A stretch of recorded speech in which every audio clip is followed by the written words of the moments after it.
Break के बाद स्वागत है आप सभी का। भारत में सेमीफाइनल कहलाने वाले चुनाव तो कई हुए, लेकिन मध्य प्रदेश में जो हुआ वो कई मायनों में अनोखा है। सीधे चलते हैं छिंदवाड़ा, जहां पर हमारे साथ हमारे संवाददाता विवेक पटैया बने हुए हैं और उनके साथ वो लोग हैं जिनके पास ये कहा जा रहा है कि मध्य प्रदेश की सत्ता की चाबी उनके हाथ में हो सकती है। विवेक, आपसे जानना चाहेंगे, जिस तरह से हम पीछे आपके देख पा रहे हैं कि बहुत से लोग मौजूद हैं, उनसे हम जानना चाहेंगे जो पहली बार मतदाता करके युवा आए हैं, किस तरह की फीलिंग, किस तरह का उत्साह उनमें देखा जा रहा है? जी बिल्कुल, निश्चित तौर पर सुबह से ही लोग मतदान देने के बाद भी नहीं थके हैं। दिन भर की जो छुट्टी थी उनकी आज सिर्फ मतदान देने को लेकर थी। कई लोग तो जागरूकता फैलाते नजर आए कि मतदान ज्यादा से ज्यादा हो, लोगों को मतदान करने के लिए प्रेरित करते रहे। ऐसे भी यहाँ पर हमने पूरे दिन भर देखा लोगों को। कई लोग हमारे पास मौजूद है। आप बताएं कि आपने आज मतदान किया है, कैसा महसूस कर रहे हैं और कैसी सरकार चाहते हैं आप? स्थिर सरकार चाहते हैं जो जनहित का कार्य करे, भ्रष्टाचार को दूर करे और जन कल्याणकारी योजना गरीब वर्ग, आदिवासी, हरिजन, महिलाओं सबके प्रति जो अच्छा दृष्टिकोण रखती हो।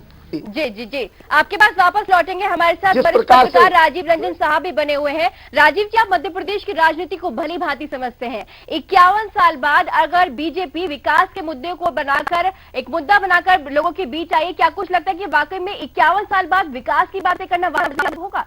देखिए, मैं तो ये लगातार कह रहा हूं कि विकास अगर आप सरकार में हैं तो आपका ये फर्ज है, आपका ये धर्म है विकास करना।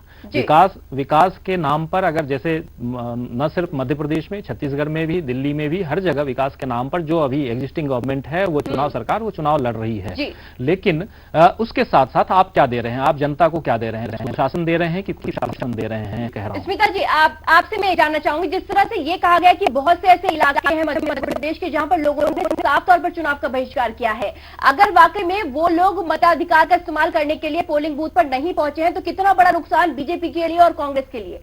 नहीं, मैं ये समझती हूँ कि ये वो किस पार्टी के वोटर थे जो नहीं आए या उन्होंने चुनाव तो का बहिष्कार किया। मेरे लिहाज से ज्यादा इंपॉर्टेंट यहाँ पर ये है कि ये लोकतंत्र का फेलियर है जी, कि आप अपने जनप्रतिनिधि चुनकर भेजते हैं। और मैं आपको बता दूं, रवि जी, राजीव जी वही बात अभी कर रहे थे कि वास्तव में जो विधायक से जो जनप्रतिनिधि होता है उससे जनता की जो अपेक्षाएं हैं वो बहुत सीमित होती हैं और वो कोई बहुत भारी भरकम अपेक्षाएं नहीं होती हैं। छोटा मोटा काम होता है लोगों के विकास से जुड़ा।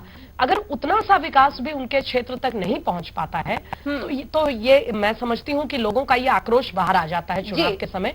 और इसीलिए चुनाव आयोग ने नोटा का जो विकल्प है वो अब ईवीएम की मशीन में दर्ज किया है ताकि जो राजनीतिक दल है उनको ये सबक मिल सके। लेकिन अगर जी अभी भी बहुत से ऐसे हमारे मतदाता हैं जिनको नोटा के बारे में कोई जानकारी ही नहीं थी, तो इसीलिए मैं कहना चाहूंगी कि इसको लेकर मुझे लगता है कि चुनाव आयोग को पर्याप्त समय नहीं मिला नहीं है। पिताजी, आपके पास वापस आएंगे। मैं एक छोटा सा सवाल यहाँ पे रवि सक्सेना साहब से करना चाहूंगी। रवि जी, जिस तरह से आपने आरोप पत्र दाखिल किया, आपको क्या कुछ लगता है आपके आरोप पत्र का जनता पर कितना असर हुआ होगा?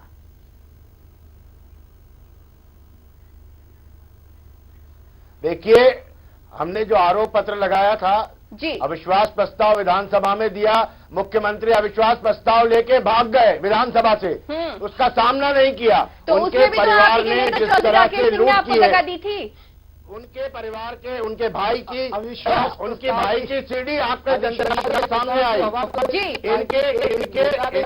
इनके एक प्रेम सिंह चौहान, उसके बारे में हमने खतरे नंबर के साथ कहा, ये खतरा नंबर देखिए, ये इनकी एक महिला है, उसने जिस तरह से सरकारी एक एक करके बोलिए आप दोनों, और वहाँ पर कब्जा किया है। इस तरह से इनके घर में नोट गिनने की मशीनें आई हैं।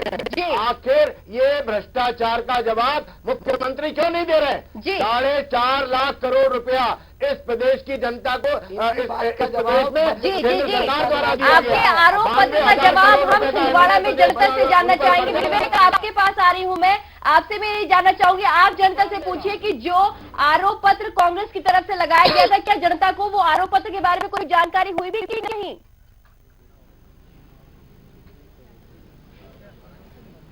जी बिल्कुल श्रेया, जिस तरीके से आरोप और प्रत्यारोप का दौर चलता है, आरोप पत्र जारी होता है, घोषणा पत्र जारी होता है, क्या इनकी मॉनिटरिंग होती है या फिर ये सिर्फ अपने एक डेस्क पे बनाए गए पत्र होते हैं, इसकी जानकारी क्या जनता को होती है? ये एक बड़ा सवाल है, बहुत ही दिलचस्प सवाल है कि आखिर जनता क्या इन आरोप पत्रों को जानती है, इनकी हकीकत के बारे में जानती है? आप बताएं कि कांग्रेस ने कई आरोप लगाए बीजेपी के ऊपर अपने आरोप पत्र में, आपको उन आरोप पत्र के बारे में कोई जानकारी है? जानकारी है। क्या जानकारी है? जानकारी यह है कि निश्चित रूप से जो भाजपा ने जो अपने घोषणा पत्र में जो वादे किए थे उसको पूरा नहीं किए, और जो प्रदेश में जो मतदान हुआ छिंदवाड़ा जिले में सर्वाधिक है, तो इसको देखते हुए हमें ये लगता है कि कमलनाथ जी की लोकप्रियता को देखते हुए प्रदेश में छिंदवाड़ा जिले में। आप बताएं कि जो आरोप पत्र कांग्रेस ने जारी किया था, क्या आपको पता है क्या क्या आरोप लगाए थे कांग्रेस ने बीजेपी के ऊपर? नहीं, ऐसा कुछ भी नहीं हुआ था। जी आप बताएं क्या आरोप लगाए थे कांग्रेस ने, कुछ पता है आपको? नहीं, ऐसा कोई आरोप नहीं लगाई थी उन्होंने। जो जनता को भी इस चीज की जानकारी नहीं कि कौन सा आरोप लगाया था, क्या आरोप लगाए थे? आप बताएं कोई आरोप लगा है ऐसा कांग्रेस के ऊपर ने जो बीजेपी के ऊपर, जो आपको पता हो आरोप पत्र के जरिए? नहीं, ऐसे कोई आरोप नहीं लगे हैं, और जो आरोप लगे हैं वो सब बेबुनियाद आरोप है। जी बिल्कुल, निश्चित तौर पर जनता आरोपों को दरकिनार कर रही है, उनको नहीं पता कि किस तरीके के आरोप लगाए जाते हैं, और जिस तरीके के आरोपों की बात कर रहे हैं हम, तो ये सिर्फ जो होता है राजनेताओं के बीच एक जो लड़ाई चलती है, जुबानी जंग चलती है, उसका ही परिणाम होता है। मध्य प्रदेश में जिस तरीके से विज्ञापन और प्रचार प्रसार हुआ है, जिस तरीके से इससे प्रचार होना था, मुद्दों पर राजनीति होनी थी, श्रेया जी वो राजनीति न होकर अब जो है विज्ञापनों के जरिए राजनीति हुई। पूरे 22 दिन हमने जिस तरीके से चुनाव प्रचार देखा मध्य प्रदेश में, सिर्फ ये देखा गया कि ये विज्ञापन आया है, उसकी प्रतिक्रिया कांग्रेस ने अलग दी है। आपने क्या कुछ आरोप लगाए, यानी कि आरोप पत्र को लगाने में जितनी मेहनत आपने की वो सब बेकार गई?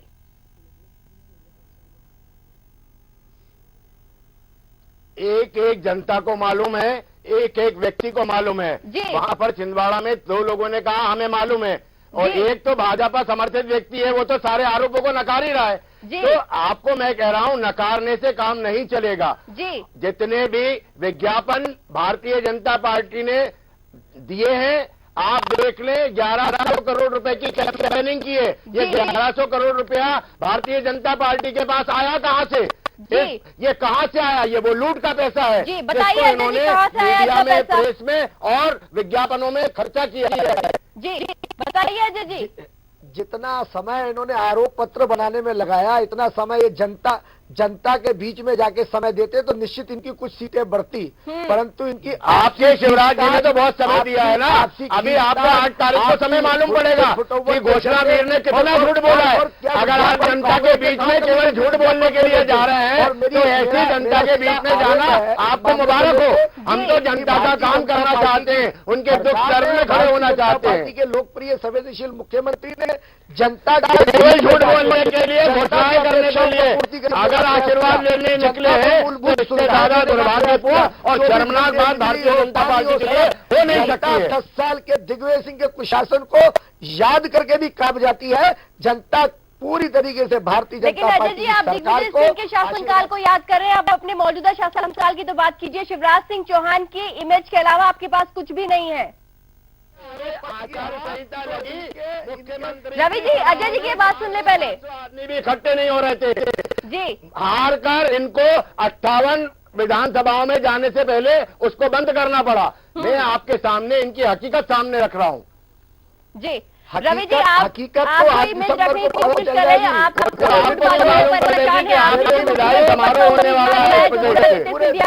उसी को लेकर असमंजस की स्थिति थी आपकी पार्टी में। भारतीय जनता पार्टी के प्रति बयार बह रही है, लहर नहीं, जहर बहल रही है आपका।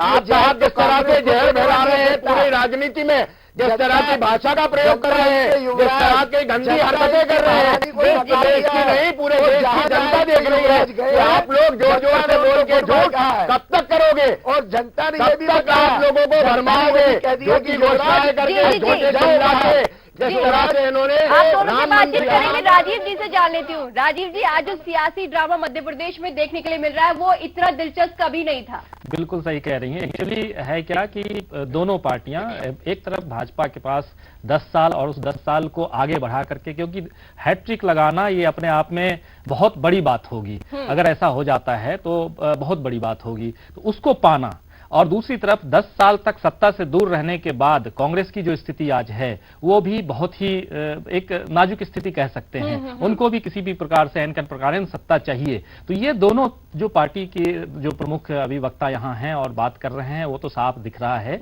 लेकिन मैं दूसरी बात कहना यहाँ जोड़ना चाहूंगा कि दोनों पार्टियों में, चाहे भाजपा और कांग्रेस, दोनों में आप देखिए जिस प्रकार पहले कांग्रेस बिखरी हुई थी और वहां एक ज्योतिरादित्य सिंधिया के हाथ में कमान देने के बाद और फिर काफी समय में काफी वक्त उसमें गया इनका कि सब यूनाइट हों। कांग्रेस में जिस प्रकार बिखराव था वो पहले एक साथ लेकिन हो। इससे भी मना नहीं किया जा सकता कि जो वो एक साथ नजर आ रहे हैं वो सिर्फ बाहरी तौर पर है, अभी भी अंदर मनमुटाव बहुत ज्यादा है उन दोनों सभी पार्टियों कांग्रेस में। अब ये अगर इनकी सरकार बनने को आती है, अगर कांग्रेस को इतनी संख्या मिल जाती है कि वो सरकार बनाए और उसके बाद क्या स्थिति आती है वो दिलचस्प होगा। आज ये कहना थोड़ा जल्दबाजी है। लेकिन यही स्थिति कमोवेश भाजपा में भी है। भाजपा सरकार में अभी सत्ता में है, लेकिन भाजपा में भी ऐसा नहीं है कि भाजपा, देखिए कांग्रेस का जो एक यूनियन है वो बिखराव वो दिखता है, लेकिन भाजपा का अंदरूनी जो उनकी हालत है वो दिखती तो नहीं है। लेकिन वो अभी इस पूरे 230 सीटों पर जिस प्रकार टिकट के बंटवारे के बाद जो लड़ाई हुई है, उसके बाद अंदरूनी जिस प्रकार बागी और बाकी लोग जिस प्रकार एक दूसरे को हराने में लगे रहे, ये तमाम चीजें ये दिखाती हैं कि दोनों में बिखराव है। दोनों एक साथ अपनी अपनी जगह पे एक संगठन के रूप में काम नहीं कर रहे हैं। जी, शांतिपूर्ण तरीके से मतदान तो संपन्न हो गया, लेकिन जो स्थिति बीजेपी और कांग्रेस के बीच देखी जा रही है वो बेहद शोर कर रही है। फिलहाल वक्त एक छोटे से ब्रेक का फौरन हाजिर होंगे। आप देखते रहिए पल्स न्यूज।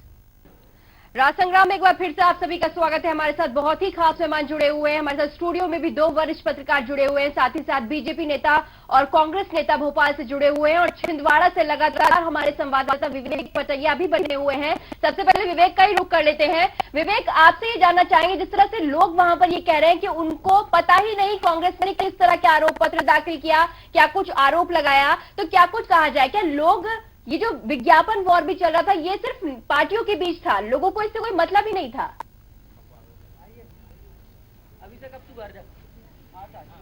जी बिल्कुल, मैं आपको श्रेया बता दूं कि जिस तरीके से वनवास कांग्रेस को मिला था, 10 साल का समय था कांग्रेस के पास भाजपा सरकार की खामियों को ढूंढ के जो है जनता के मुद्दों को जो सामने रखती, न कि विज्ञापन के जरिए जो है प्रहार करती। 22 दिन में सिर्फ विज्ञापन की राजनीति की कांग्रेस ने। इसके अलावा यदि हम भाजपा की बात करें तो भाजपा ने भी सिर्फ विज्ञापन के जरिए राजनीति करी है।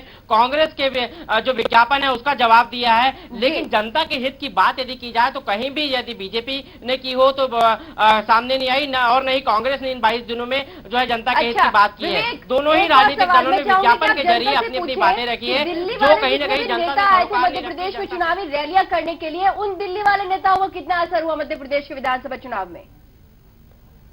सही बात। जी बिल्कुल, निश्चित तौर पर जो यदि हम बात करें दिल्ली के नेताओं की या बाहरी नेताओं की बात करते हैं तो यदि कांग्रेस की बात करें तो सोनिया गांधी और राहुल गांधी ने जो सभाएं ली है वो यदि उन सभाओं की बात करें तो उन्हीं क्षेत्रों में सभाएं ली है जहां जो है कांग्रेस का गढ़ माना जाता है। कांग्रेस के हम लोगों से भी उसकी राय जानना चाहते हैं कि नरेंद्र मोदी जो है भाजपा के उम्मीदवार है, पीएम पद के प्रत्याशी, उन्होंने मध्य प्रदेश में कई दौर का चुनाव प्रचार किया, क्या वो चुनाव में उसका कोई असर देखने को मिला? बिल्कुल देखा, और इतना देखा कि जिस जगह के सभा का कार्यक्रम जहाँ होता था वो स्टेडियम खचाखच भर जाया करता था, यहाँ तक कि पूरा शहर जाम हो जाया करता था। और एक तरफ अपने जो शहजादे उनकी भी सभा होती थी, उनकी सभा का भी लोगों ने हाल देखा।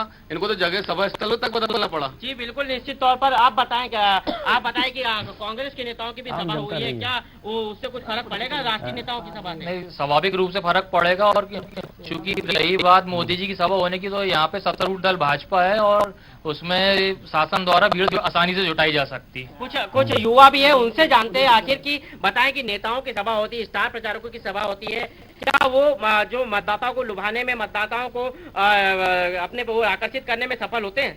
नहीं, ऐसा कुछ नहीं है, सफल तो होते हैं, पर जो मोदी जी की सभा है वो लोकप्रिय सभा ऐसा पूरा देश मान रहा है और सभी ये चाहते हैं कि मोदी जी एक बार पीएम पद में बने।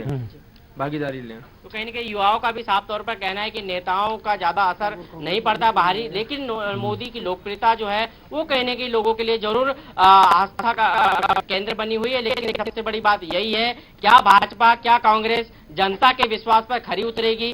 लेकिन जनता ने भाजपा और कांग्रेस दोनों के ही भाग्य का फैसला जो है ईवीएम में कर दिया है, वो तो 8 तारीख को परिणाम आने के बाद ही पता चलेगा। जी, अब मैं अजय शर्मा जी का रुख कर लेती हूँ। अजय जी, पहले ये कहा जा रहा था कि मध्य प्रदेश हो, छत्तीसगढ़ हो, दिल्ली हो, राजस्थान हो, ये सब लोकसभा के सेमीफाइनल है। लेकिन फिर बीजेपी में ऐसा क्या कुछ हुआ, वो ये कहने से कतराने लगे कि नहीं नहीं ये सेमीफाइनल नहीं है। आखिरकार ये नई नई वाली स्थिति क्यों आई?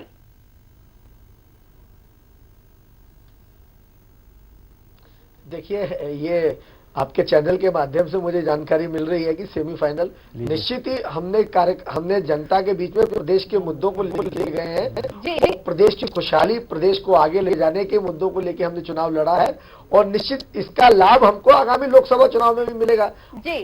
और नरेंद्र मोदी जी हमारे राष्ट्रीय नेता है, राष्ट्रीय प्रधानमंत्री पद के उम्मीदवार है, तो निश्चित उनकी बात भी सामने लाई गई है। जी। और रवि जी, जिस तरह से ये कहा जा रहा है कि जो विधानसभा चुनाव का जो रिजल्ट होगा फिर वो बीजेपी और कांग्रेस का एक्शन प्लान डिसाइड करेगा। अगर 4 का मान ले, मिजोरम में तो बीजेपी का सुपड़ा ही साफ है जैसे कहा जा रहा है। अगर बाकी की बात करें, अगर 4-0 हो जाता है तब आपका एक्शन प्लान क्या होगा? 3-0 होता है तब क्या होगा? 3-2 होता है या 4-1 होता है? ये जब ये वाली समीकरण बनेगी तब आपका क्या कुछ एक्शन प्लान होगा?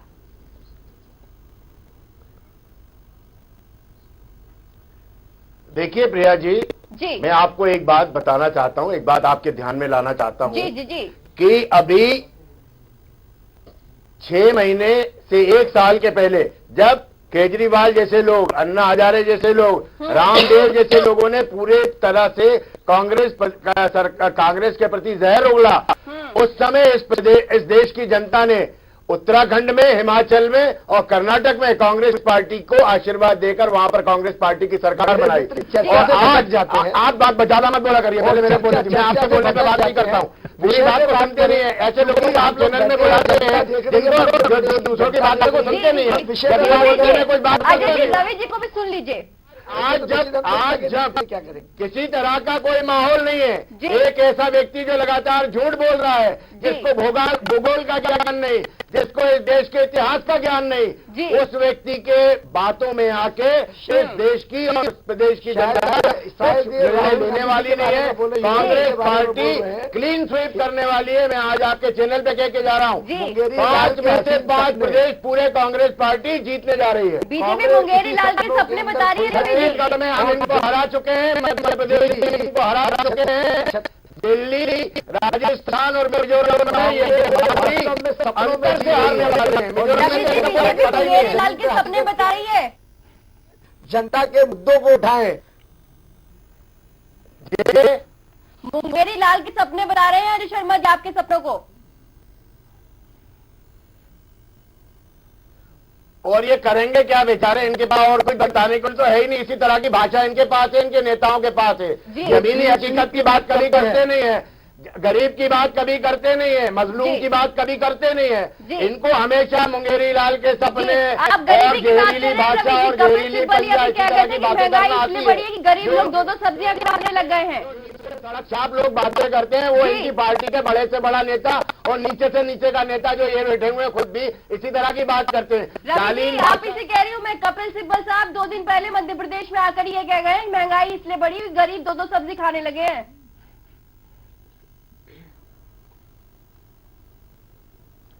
आप देखें मध्य प्रदेश के अंदर पेट्रोल और डीजल और रसोई गैस पे सबसे ज्यादा देश के अंदर रेट लिया जाता है। महंगाई की आप चिल्लाते बात सुनना नहीं देना चाहते, क्योंकि जब ये घेरे में आते हैं बातें करने नहीं देते हैं।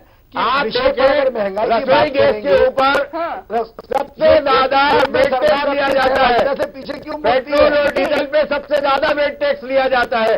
पूरे हिंदुस्तान के अंदर बिजली सबसे महंगी अगर है तो मध्य प्रदेश के अंदर है। और ऐसे लोग महंगाई की बात करते हैं, इन्होंने इनके व्यापारियों ने प्याज शाजापुर में आपको बैकफुट पर लेकर आती है 15 से 20 रुपए सस्ता हो जाएगा, आप देख लीजिए जी। महंगाई की बात कर रहे थे आप। मुझसे को सब जी महंगाई की बात कर रहे थे मैं रवि यही जी आप। कह रहा हूं कि महंगाई में सबसे ज्यादा डीजल, पेट्रोल,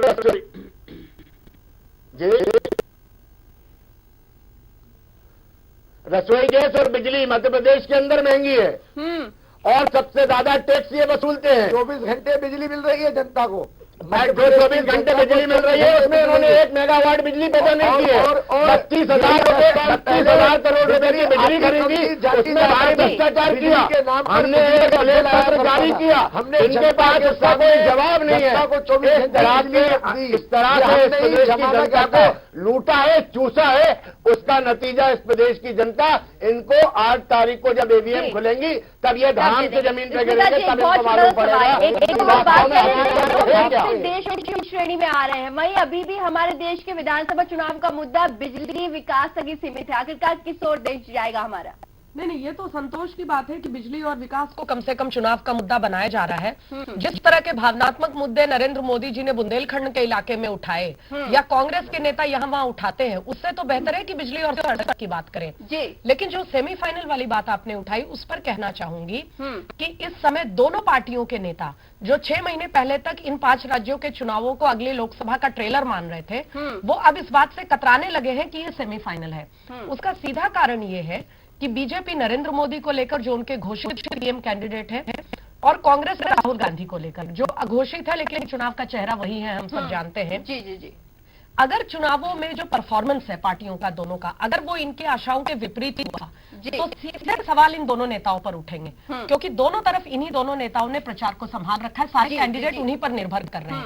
इसलिए आपको सुनाई दे रहा है कि दोनों पार्टियों के नेता इसको सेमीफाइनल कहने से कतरा रहे हैं। अगर रिजल्ट इनकी इच्छा के अनुकूल आ गया तब ये इसको सेमीफाइनल कहना शुरू कर देंगे, वरना ये कहेंगे कि ये तो स्थानीय मुद्दों पर चुनाव हुआ था और लोकसभा अलग है, विधानसभा अलग है। बहुत बहुत शुक्रिया स्मिता मिश्रा जी हमारे साथ जुड़ने के लिए, साथ ही साथ राजीव रंजन साहब भी हमारे साथ जुड़े, और बहुत बहुत शुक्रिया बीजेपी नेता अजय शर्मा साहब और रवि सक्सेना नेता कांग्रेस हमारे साथ जुड़ने के लिए, और छिंदवाड़ा से हमारे संवाददाता विवेक पटैया।